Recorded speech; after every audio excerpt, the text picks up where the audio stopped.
अस्सलामुअलैकुम। तो आज इस वीडियो में जो है हम एक मज़े मज़े का टॉपिक है, प्रैक्टिकल टॉपिक है वो डिस्कस करेंगे इनपुट एंड आउटपुट इन सी। तो इमेजिन करें कि अगर आप एक वीडियो गेम बना रहे हैं जिसमें यूज़र जो है अपना नाम एंटर करेगा और फिर गेम उसका नाम यूज़ करेगा। ठीक है? या फिर जो है हम एक कैलकुलेटर बना रहे हैं जो यूज़र से नंबर्स इनपुट लेगा और फिर आउटपुट देगा उसका आंसर। तो ये सब कैसे पॉसिबल है? वही इनपुट एंड आउटपुट से। तो कंप्यूटर्स खुद तो कुछ भी नहीं सोच सकते, राइट? वो एक डम्ब मशीन है। अगर हम उन्हें इंस्ट्रक्शंस दें तभी वो काम करेंगे।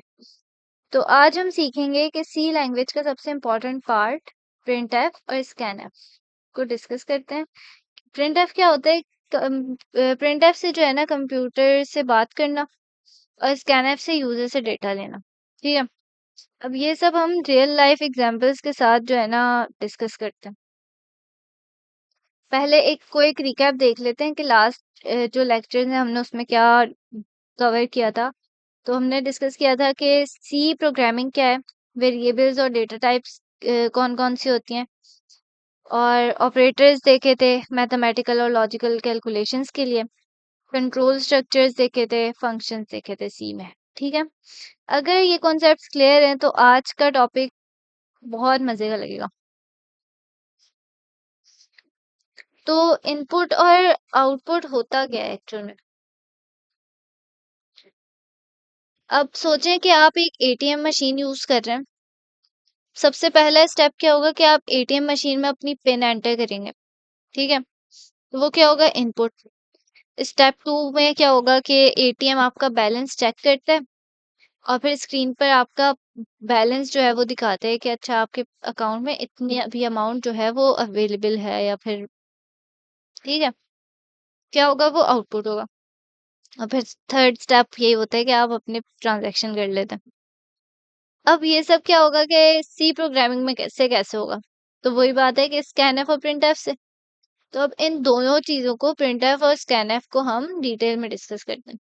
सबसे पहले हम देखेंगे प्रिंटफ। प्रिंटफ क्यों यूज होता है? आउटपुट शो करने के लिए। ठीक है?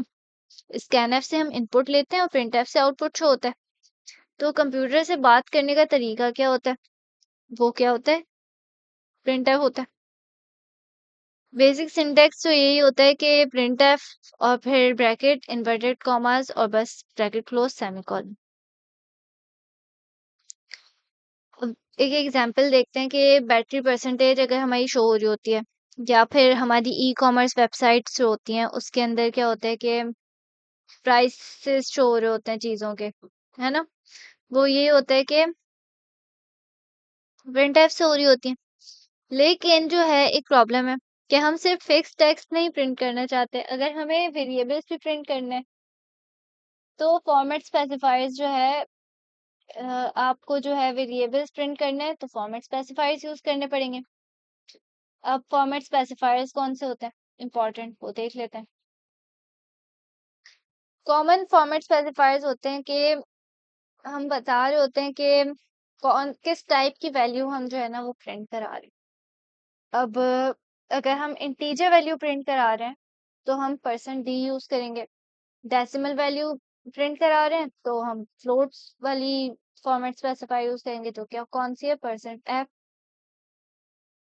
अगर सिंगल कैरेक्टर स्टोर करा रहे हैं, फॉर एग्जांपल अपना ग्रेड स्टोर करा रहे हैं, यानी ए ग्रेड, बी ग्रेड, जो भी ग्रेड है वो हम स्टोर कराएं, किस में करेंगे? करेक्टर में। नाम स्टोर करा रहे हैं अगर फॉर एग्जांपल कोई नाम है आपका, ज़ारा नाम है, ठीक है, तो हम किस में करेंगे? एस में करेंगे, परसेंट एस में करेंगे। और रोल नंबर देखते हैं, वो इंटीजर में होगा। परसेंटेज अगर हम अपनी मैट्रिक की परसेंटेज हमसे कोई बोले कि स्टोर कराओ तो हम फ्लोट में कर देंगे। इसी तरह से फॉर्मेट स्पेसिफायर्स यूज होते हैं। स्केप सीक्वेंसेस क्या होते हैं कि स्लैश एन स्लैश टी, यानी कि स्लैश एन यूज होता है हमें न्यू लाइन में जाना है। अगर हमें कोई आउटपुट चाहिए लेकिन हमें एक ही लाइन में पूरा आउटपुट नहीं चाहिए, हमें एक सेंटेंस है वो एक लाइन में चाहिए, फिर से हम चाह रहे हैं कि लाइन चेंज हो जाए, तो क्या करेंगे? हम वहां पे जहां से हम लाइन ब्रेक करनी है वहां स्लैश एन लगा देंगे।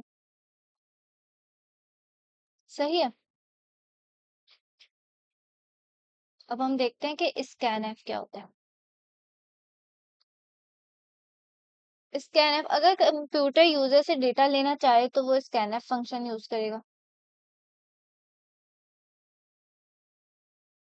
और स्कैनएफ जो है वो एक फॉर्मेटेड तरीके से ही जो है वो डेटा को लेता है या फिर स्टोर करता है। तो इसमें क्या होगा कि फॉर्मेट स्पेसिफायर्स यूज होंगे, और फिर एंड एम्परसेंड यूज होगा, और फिर वेरिएबल। एम्परसेंड क्या करेगा कि वो बहुत इंपॉर्टेंट इसलिए है इनपुट लेने के लिए एक्सेप्ट स्ट्रिंग्स, क्योंकि वो हमें मेन एड्रेस बताता है वेरिएबल का। फॉर एग्जाम्पल, अब आपको एक वैन ने पिक करना है यूनिवर्सिटी के लिए, ठीक है। आपने उसको बता दिया कि मुझे मेरे घर से पिक करना है, उसको ये पता है कि आपको आपके घर से पिक करना है, लेकिन आपको उसको आपका एड्रेस ही नहीं पता, तो वो आपको कैसे पिक करेगी। इसी तरह एम परसेंट जो है वो अब आपके एड्रेस का काम करता है। वेरिएबल आप है और एंड परसेंट जो है वो आपका एड्रेस है। सही है। और फॉर्मेट स्पेसिफायर्स हमें बताता है कि डेटा टाइप कौन सी। उसके बाद फिर देखते हैं कि एटीएम सिस्टम की एग्जांपल देखते हैं कि एटीएम सिस्टम्स में जो है, तो हम एक रियल वर्ल्ड एग्जांपल देखते हैं कि एटीएम सिस्टम का कोड क्या होता है। तो देखें, अगर फॉर एग्जांपल हम अपना डेव सी प्लस प्लस पहले ओपन करते हैं।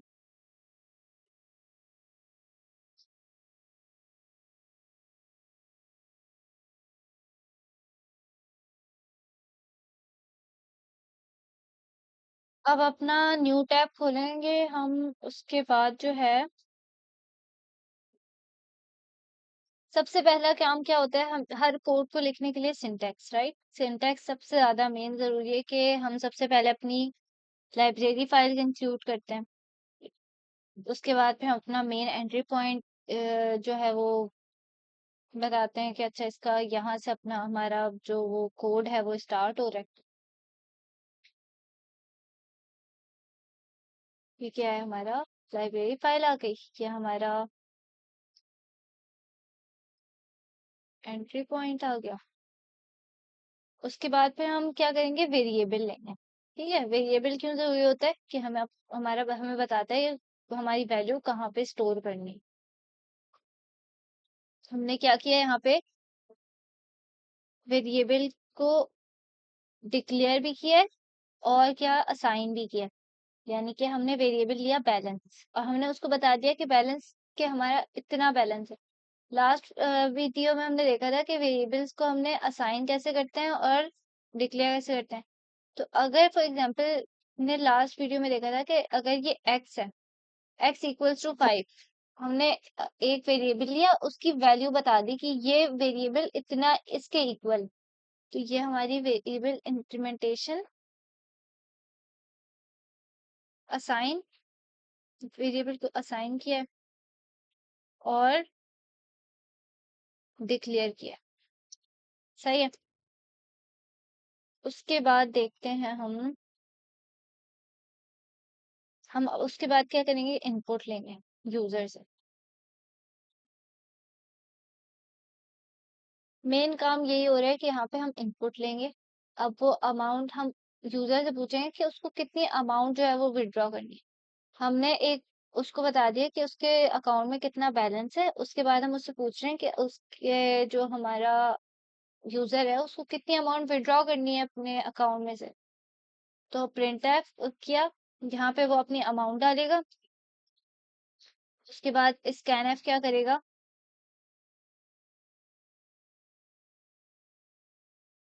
इनपुट लेगा। परसेंट एफ हमने क्यों यूज किया, floating variable, floating data type क्यों यूज की, क्योंकि जो हमारा यहाँ पे हमने वेरिएबल लिया तो डेटा टाइप कौन सी थी, फ्लोट। परसेंट एफ इसलिए यूज किया। अब वो इसलिए यूज किया है क्योंकि हमने जो यहाँ पे वैल्यू डाली है वो है किसमें, डेसिमल। अब देखते हैं, अब इसको हम बताते हैं कि बैलेंस बैलेंस जो है वो इक्वल होगा कि जो हमारा टोटल बैलेंस है रिमेनिंग बैलेंस इक्वल होगा किसके?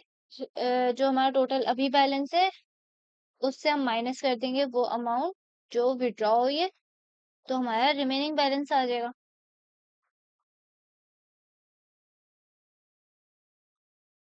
उसके बाद हम प्रिंट करा देंगे हमारा रिमेनिंग बैलेंस जो बचेगा, और वो फिर आउटपुट शो कर देगा। रिमेनिंग बैलेंस जो है वो इक्वल होगा परसेंट पॉइंट टू फ्लोट, और फिर ये हमने लाइन चेंज करेगी, और फिर ये उसको हमने वेरिएबल बता दिया।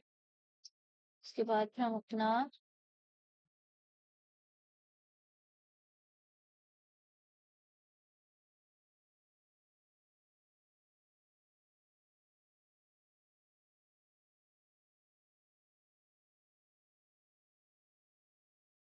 सही है, अब इसको रन करके देखते हैं।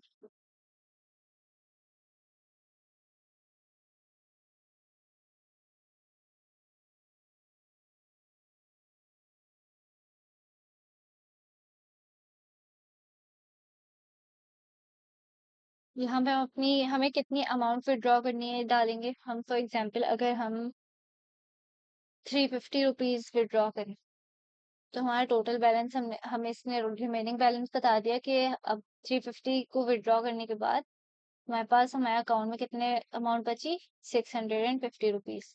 इसी तरह से हम अगर यहाँ पे कोई डेसिमल वाली वैल्यू डालें, फॉर एग्जाम्पल 350.7, तो हमारे पास यहाँ पे पॉइंट्स में वो रिमेनिंग बैलेंस बताएगा।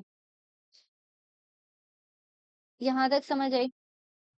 अब देखते हैं कि कॉमन मिस्टेक्स क्या होती हैं जो हमें अवॉइड करनी चाहिए। क्योंकि अगर हम वो मिस्टेक्स करेंगे, जैसे फॉर एग्जांपल अगर हम फॉरगेटिंग m% नहीं लगाएंगे, तो क्या होगा कि हमारा जो एड्रेस है ना वो उसको पता ही नहीं चलेगा। कि अब जैसे अगर हमें किसी वैन ने पिक करना है यूनिवर्सिटी के लिए, ठीक है, उसको पता है कि आपको पिक करना है, लेकिन उसको अगर एड्रेस ही नहीं पता आपका कि उसको कहाँ से आपको पिक करना है, तो वो ऑब्वियसली पिक नहीं कर सकेगी, वो एरर देगी।